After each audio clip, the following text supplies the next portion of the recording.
কিন্তু বাস্তব অন্য গল্প বলে। চীন, পাকিস্তান আর বাংলাদেশের ক্রমবর্ধমান সুসম্পর্ক তার ঘুম কেড়ে নিয়েছে। বিজেপি ঘেঁষা সাবেক সেনা কর্মকর্তারা বিশাল বিশাল কলাম লিখছেন, ভারতকে 3 ফ্রন্টে যুদ্ধের জন্য প্রস্তুত থাকতে হবে, নইলে চীন, পাকিস্তান, বাংলাদেশের জোট ভারতের ঘাড় মোটকে দিতে পারে, ভেঙে টুকরো করে দিতে পারে এই বিশাল দেশ। বন্ধুত্বের সম্পর্ককে আরো এক ধাপ এগিয়ে নিতে উপহার হিসেবে বাংলাদেশে 3টি আধুনিক হাসপাতাল স্থাপন করবে চীন। তিস্তা অঞ্চলে স্থাপন করা হবে সেই হাসপাতাল। এতে করে আধুনিক সুবিধা বঞ্চিত উত্তরাঞ্চলের স্বাস্থ্য খাতে দেখা দেবে নতুন সম্ভাবনা। বাংলাদেশ নিয়ে মোদির প্ল্যান এ, বি, সি সবই ফেল করেছে। এমনকি তারা বুঝে গেছে প্ল্যান XYZ এও আর কোনো কাজ হবে না। এবার জানা গেছে বাংলাদেশের সঙ্গে 50 বছরের কূটনৈতিক সম্পর্ক উপলক্ষে 1000 শয্যার একটি হাসপাতাল উপহার দেবে চীন সরকার। আর সেটি হবে দেশের রংপুরে তিস্তা প্রকল্পের আশপাশেই। বিশাল আকারী হাসপাতালের জন্য তিস্তা প্রকল্পের আশেপাশে ন্যূনতম 12 একর জায়গা খোঁজা হচ্ছে।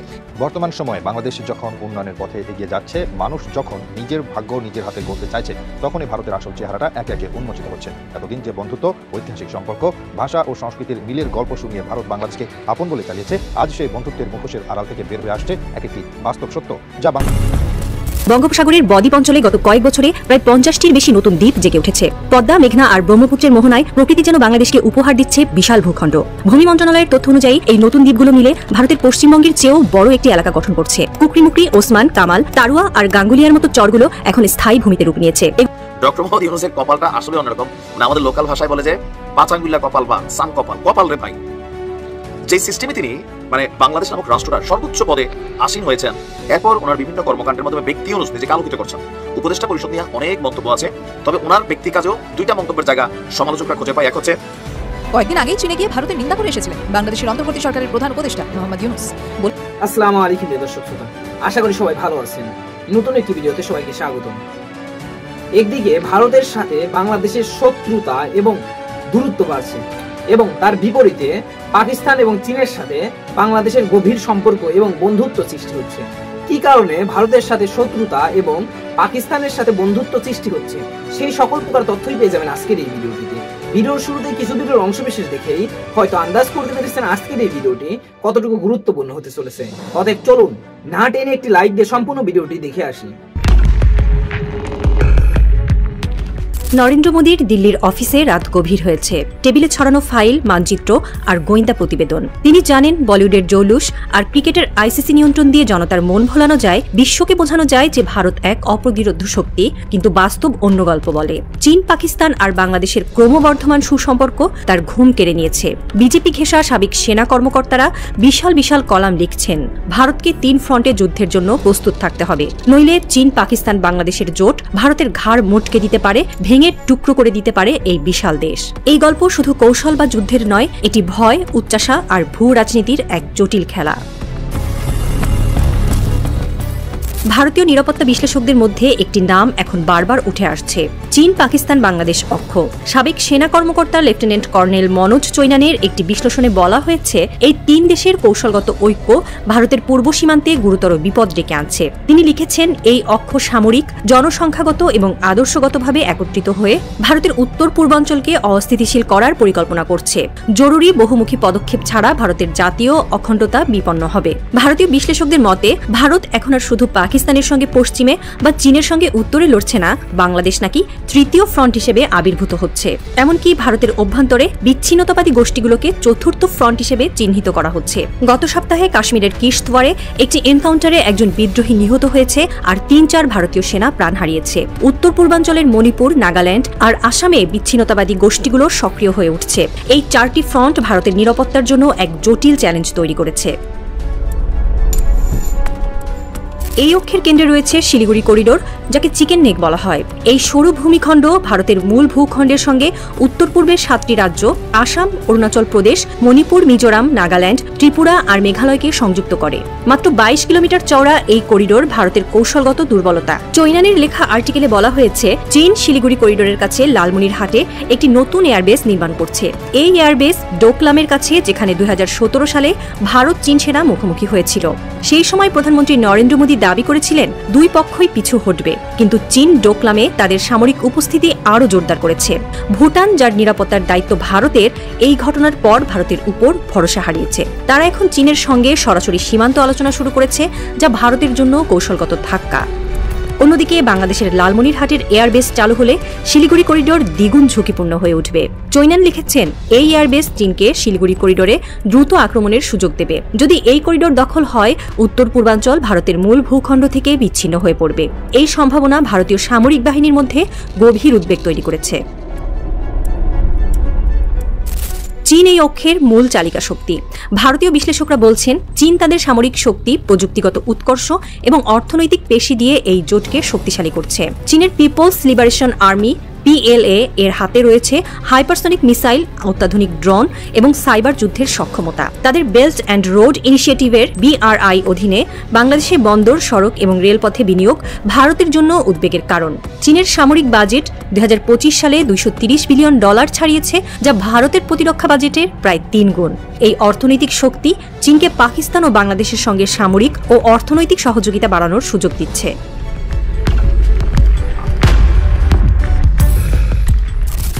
পাকিস্তান এই অক্ষে গোয়েন্দা দক্ষতা ও আদর্শগত প্রভাব নিয়ে আসছে।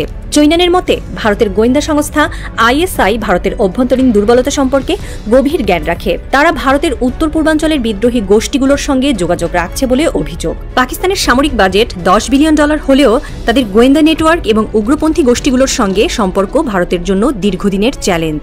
ভারতীয় বিশ্লেষকরা বলছেন, পাকিস্তান উত্তর পূর্বাঞ্চলে অস্থিরতা ছড়ানোর জন্য উগ্রপন্থী নেটওয়ার্ক ব্যবহার করছে। তবে এই অভিযোগের প্রমাণ সেভাবে নেই। বাংলাদেশের ভূমিকা নিয়ে ভারতীয় বিশ্লেষকদের মধ্যে তীব্র বিতর্ক রয়েছে। তারা দাবি করছেন, বাংলাদেশ থেকে অবৈধ অভিবাসন উত্তর পূর্বাঞ্চলের জনসংখ্যাগত ভারসাম্য নষ্ট করছে। চৈনান লিখেছেন, অবৈধ অভিবাসনের কারণে স্থানীয় জনগোষ্ঠীর মধ্যে উত্তেজনা বাড়ছে। তবে বাংলাদেশ বারবার বলেছে, তারা সীমান্ত নিয়ন্ত্রণে কঠোর পদক্ষেপ নিচ্ছে। চীনের সঙ্গে বাংলাদেশের অর্থনৈতিক সম্পর্কও ভারতের জন্য উদ্বেগের কারণ। চীন বাংলাদেশের চট্টগ্রাম ও পায়রা বন্দরে বিনিয়োগ করেছে। ভারতীয় বিশ্লেষকরা মনে করেন, এই অবকাঠামো সামরিক উদ্দেশ্যে ব্যবহৃত হতে পারে। তবে বাংলাদেশ বলছে, এই প্রকল্পগুলো শুধু অর্থনৈতিক উন্নয়নের জন্য। ইতিহাস বলে, বাংলাদেশ কখনোই কোনো দেশকে আক্রমণ করেনি, তবে বারবার বাইরের যে কোনো শক্তির আগ্রাসনে অস্ত্র হাতে তুলে নিয়ে প্রতিরোধ করেছে। ভারতীয় সামরিক অফিসাররা চীন পাকিস্তান বাংলাদেশ জোটের মোকাবেলায় জরুরি পদক্ষেপের আহ্বান জানিয়েছেন। চৈনান প্রস্তাব করেছেন, শিলিগুড়ি করিডোরে সামরিক উপস্থিতি বাড়াতে হবে। উত্তর পূর্বাঞ্চলের সড়ক, রেল এবং বিমান ঘাঁটি নির্মাণে বিনিয়োগ বাড়ানো দরকার। বিচ্ছিন্নতাবাদী গোষ্ঠীগুলোর সঙ্গে আলোচনার পাশাপাশি সীমান্ত নিরাপত্তা জোরদার করতে হবে। তবে এই কৌশল কতটা কার্যকর হবে তা নিয়ে প্রশ্ন রয়েছে। ভারতের সামরিক বাজেট বাড়লেও চীনের সঙ্গে প্রযুক্তিগত ব্যবধান কমানো সহজ নয়। বাংলাদেশের সঙ্গে কূটনৈতিক সম্পর্ক উন্নত করা এবং পাকিস্তানের গোয়েন্দা নেটওয়ার্ক মোকাবেলায় আরও সক্রিয় হওয়া প্রয়োজন। বাংলাদেশের সঙ্গে ভারতের সম্পর্ক ঐতিহাসিকভাবে বন্ধুত্বপূর্ণ। চীনের সঙ্গে বাংলাদেশের অর্থনৈতিক সম্পর্ক থাকলেও তারা ভারতের বিরুদ্ধে সামরিক জোট গঠন করছে এমন প্রমাণ নেই। পাকিস্তানের সঙ্গে বাংলাদেশের সম্পর্ক শীতল। তাহলে এই অক্ষ কি ভারতীয় মিডিয়ার ভয় ছড়ানোর কৌশল, নাকি এটি সত্যিই ভারতের জন্য হুমকি? বিশ্লেষকরা বলছেন, এই অক্ষের আসল শক্তি চীনের হাতে। পাকিস্তান ও বাংলাদেশের ভূমিকা গৌণ হলেও চীনের অর্থনৈতিক ও সামরিক শক্তি ভারতের জন্য চ্যালেঞ্জ। ভারত কারোর সাথে বিরোধে জড়ালে চীন অবশ্যই সেখানে সামরিক ও অর্থনৈতিক লড়াই শুরু করবে। যে কোনো মূল্যে বাংলাদেশ ও পাকিস্তানের পাশে থাকবে। দিল্লির সেই অফিসে নরেন্দ্র মোদী এখনো বসে আছেন। তার চেয়ারের নিচে মাটি সরছে, দেশে বিদেশে সংসার জালে জড়িয়ে তার ক্ষমতার ভিত কাঁপছে। এটা তিনি বুঝতে পারছেন। বলিউডের ক্রিকেটের জয় জয়কার এখনো জনতার কানে বাজলেও তার মনে শুধু উদ্বেগ। তিনি যাকে আশ্রয় দিয়েছেন, সেই শেখ হাসিনা অডিও বার্তায় বাংলাদেশের জনগণকে হুমকি দিচ্ছেন। কিন্তু হাসিনাও বুঝতে পারছেন, তার বস মোদী দুর্বল হয়ে পড়ছেন। বসের দুর্বলতা মানে হাসিনার বাংলাদেশে ক্ষমতায় ফেরার স্বপ্ন ফিকে হয়ে যাচ্ছে। হতাশায় তিনি এমন কবিতা আবৃত্তি করে সমান কাটান, যেন শব্দের জালে নিজের হারানো ক্ষমতার ছায়া খুঁজছেন। মোদির চোখে এখন আর সেই আলো নেই। তিনি জানেন, এই ভূ রাজনীতির দাবার ছকে তার চালগুলো কমে আসছে। রাত গভীর হচ্ছে, আর কয়েকদিন আগেই চীনে গিয়ে ভারতের নিন্দা করে এসেছিলেন বাংলাদেশের অন্তর্বর্তী সরকারের প্রধান উপদেষ্টা মোহাম্মদ ইউনুস। বলেছিলেন, ভারতের উত্তর পূর্বের রাজ্যগুলি ল্যান্ডলকড, তাদের সমুদ্রপথের সঙ্গে কোনো যোগাযোগ নেই। এই এলাকার সমুদ্রপথের একমাত্র অভিভাবক আমরাই, অর্থাৎ বাংলাদেশ। ইউনুসের ওই মন্তব্য ভালোভাবে নেয়নি ভারত। অতিলোভে তাঁতি নষ্ট, এই প্রবাদটির সাথে নিশ্চয়ই আপনারা সবাই পরিচিত। ভারতের সাথে এই প্রবাদটি যেন পুরোপুরি মিলে যায়। নতুন খেলায়ও ভারতের পুরনো পরাজয়। নরেন্দ্র মোদীর দেশ ভারত বেশি লাভ করতে গিয়ে নিজেদের ক্ষতি করছে বেশি। কারণ বাংলাদেশের ট্রান্সশিপমেন্ট সুবিধা বাতিল করতে গিয়ে ঝুঁকিতে পড়েছে সেভেন সিস্টার্স ও চিকেন নেক ভিত্তিক বাণিজ্য। বাংলাদেশের অন্তর্বর্তী সরকারের প্রধান উপদেষ্টা ডক্টর মোহাম্মদ ইউনুসও যদি পাল্টা ব্যবস্থা নেয়, তাহলে নামবে বিষাদের ছায়া, আনন্দ পরিণত হবে শোকধ্বনিতে। কারণ বাংলাদেশ হয়েই বড় বাণিজ্য করে এই রাজ্যগুলো, পণ্য পরিবহনে পায় বিশাল সুবিধা। বাংলাদেশ ট্রানজিট বাতিল করলে এসব রাজ্যের বাণিজ্য খরচ বেড়ে যাবে বহুগুণ। সুতরাং বাংলাদেশের ট্রান্সশিপমেন্ট সুবিধা বাতিল ইস্যুতে বাংলাদেশের খুব বেশি ক্ষতি না হলেও দীর্ঘমেয়াদে বিপদে পড়বে ভারত। বিস্তারিত থাকছে আজকের এই ভিডিওতে। তবে তার আগে আসুন দেখে আসি এ নিয়ে কি বলছে পশ্চিমবাংলার মিডিয়া। একেই বলে শ্যাকরার ঠুকঠাক কামারের এক ঘা। কয়েকদিন আগেই চীনে গিয়ে ভারতের নিন্দা করে এসেছিলেন বাংলাদেশের অন্তর্বর্তী সরকারের প্রধান উপদেষ্টা মোহাম্মদ ইউনুস। বলেছিলেন ভারতের উত্তর পূর্বের রাজ্যগুলি ল্যান্ডলকড, তাদের সমুদ্রপথের সঙ্গে কোনো যোগাযোগ নেই। এই এলাকার সমুদ্রপথের একমাত্র অভিভাবক আমরাই, অর্থাৎ বাংলাদেশ। ইউনুসের ওই মন্তব্য ভালোভাবে নেয়নি ভারত। বিদেশমন্ত্রী এস জয়শঙ্করের তীব্র প্রতিবাদের মুখে পড়ে ঢোক গিলতে হয় ইউনুসকে। কিন্তু এবার মোদী সরকার যে সিদ্ধান্ত নিল তাতে বাংলাদেশকে উচিত শিক্ষা দেওয়া হলো বলেই মনে করছে আন্তর্জাতিক সম্পর্ক বিশেষজ্ঞরা। কি সিদ্ধান্ত ভারতের? সহজ করে বললে 8ই এপ্রিলের পর থেকে ভারতের ওপর দিয়ে আর কোনো দেশে পণ্য রপ্তানির জন্য ল্যান্ড কাস্টম স্টেশন বা শুল্ক কেন্দ্র ব্যবহার করতে পারবে না বাংলাদেশ। এতদিন এই সুবিধার মাধ্যমে বাংলাদেশ নিজস্ব পণ্য ভারতে নিয়ে এসে এখানকার বন্দর ব্যবহার করে তৃতীয় দেশে পাঠাতে পারত। এটি দীর্ঘদিন ধরেই চলছিল। বাংলাদেশের সামগ্রী বিশ্বের অন্যান্য দেশে রপ্তানির জন্য এই ট্রান্সশিপমেন্ট সুবিধে প্রত্যাহার করা হলো। এর জন্য কেন্দ্রীয় পরোক্ষ কর ও শুল্ক বোর্ড 2020 সালের জুন মাসের একটি নিয়ম বাতিল করল, যা বাংলাদেশের পণ্য ভিন দেশে রপ্তানির জন্য ভারতীয় বন্দর ও বিমানবন্দরের ল্যান্ড কাস্টম স্টেশন ব্যবহার করতে দিত। এতে ভুটান, নেপাল, মায়ানমারের পণ্য পাঠাতে ভারতের পরিকাঠামোকে ব্যবহার করে এক ছাদের নিচে সব সুযোগ সুবিধা পেত বাংলাদেশি ব্যবসায়ীরা। আজকের পর থেকে তা আর মিলবে না। ফলে বাংলাদেশি ব্যবসায়ীদের এবার থেকে ওই সব দেশে পণ্য পাঠানোর ক্ষেত্রে অনিশ্চয়তা বাড়বে, সময়ও বেশি লাগবে, খরচও বেশি হবে। বাংলাদেশের জন্য কি প্রভাব পড়বে? বাংলাদেশ এখন আর ভারতীয় ভূখণ্ড ব্যবহার করে সহজে নেপাল বা ভুটানে পণ্য পাঠাতে পারবে না। এতে করে বাংলাদেশের রপ্তানি খরচ অনেক বেড়ে যাবে, বিশেষ করে বস্ত্রশিল্পে। বাংলাদেশকে সমুদ্রপথ বা আকাশপথে রপ্তানির বিকল্প ভাবতে হবে, যা তুলনামূলকভাবে ব্যয়বহুল। লজিস্টিক সমস্যা ও সময়ে পণ্য পৌঁছতে দেরি, ফলে প্রতিযোগিতায় পিছ হবে। বিদেশ মন্ত্রক জানিয়েছে ভারতীয় বিমানবন্দর এবং বন্দরগুলির এলসিএস গুলিতে বাংলাদেশি পণ্যবাহী ট্রাক শিপমেন্ট এসে ভিড় জমাত। এতে ভারতীয় ব্যবসায়ীদের অতিরিক্ত সময় ও টাকা খরচ হচ্ছিল। ব্যবসায়ীদের মতে ভারতের এই এক সিদ্ধান্তে বাংলাদেশের পণ্য রপ্তানি ও ব্যবসায় ব্যাপক প্রভাব পড়তে চলেছে, বিশেষত ঢাকার বস্ত্র রপ্তানি এতে প্রত্যক্ষভাবে প্রভাবিত হবে। এতদিন ধরে ট্রান্সশিপমেন্ট সুবিধা ব্যবহার করে ভুটান, নেপাল ও মায়ানমারে প্রচুর পণ্য পাঠাতো বাংলাদেশ, বিশেষত জামাকাপড়। ভারতের মাটি, বায়ুপথ ও বন্দরের এলসিএস ব্যবহার করে অনেক কম খরচ ও কম সময়ে ভিন দেশে পণ্য পাঠাতো বাংলাদেশ। কিন্তু এবার সেই সুযোগ বন্ধ হলো। ভারত ও বাংলাদেশের কিছু গুরুত্বপূর্ণ এলসিএস: বাংলাদেশের বেনাপোল থেকে ভারতের পেট্রাপোল, হিলি থেকে ভারতের হিলি, বুড়িমারি থেকে চ্যাংড়াবান্ধা, আখাউড়া থেকে আগরতলা। কিন্তু সম্প্রতি চীনে গিয়ে নিজের পায়ে নিজেই কুড়োল মেরে এলেন ইউনুস। অনেক বড় বড় কথা বলে এসেছেন। নিজেদের সমুদ্রের অভিভাবক বলে চীনকে বিনিয়োগ করার জন্য আহ্বান জানান। বলেন বাংলাদেশে আসুন, ব্যবসার জন্য প্রচুর জিনিস বানান, বিক্রির জন্য বাংলাদেশের বাজার উন্মুক্ত করে রেখেছি। চীনের সঙ্গে বাংলাদেশের এই দোস্তি শুরু থেকেই ভারত ভালো চোখে দেখেনি। তারপর যখন শিলিগুড়ির চিকেন স্নেকের কাছে বাংলাদেশের মাটিতে চীনকে বিমান ঘাঁটি তৈরির আহ্বান জানিয়ে বসেন ইউনুস, তখন ভারত আর চুপ করে বসে থাকেনি।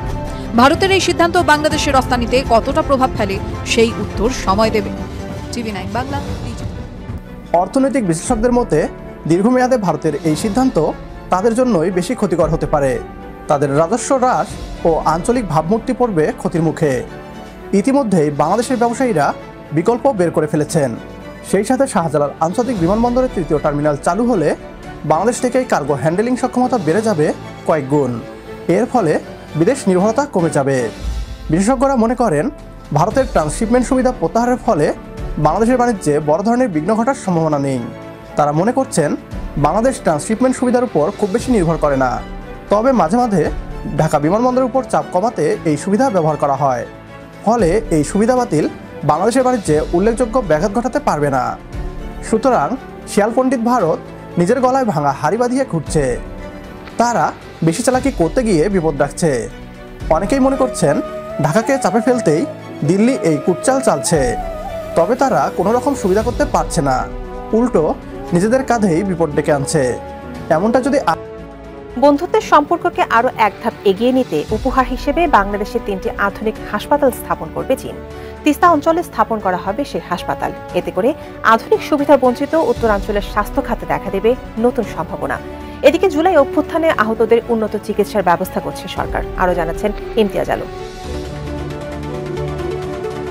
বাংলাদেশের সঙ্গে 50 বছরের কূটনৈতিক সম্পর্ক উপলক্ষে 1000 শয্যার একটি হাসপাতাল উপহার দেবে চীন সরকার। এই হাসপাতাল সহ বাংলাদেশে 3টি নতুন হাসপাতাল নির্মাণেও বিনিয়োগ করবে চীন।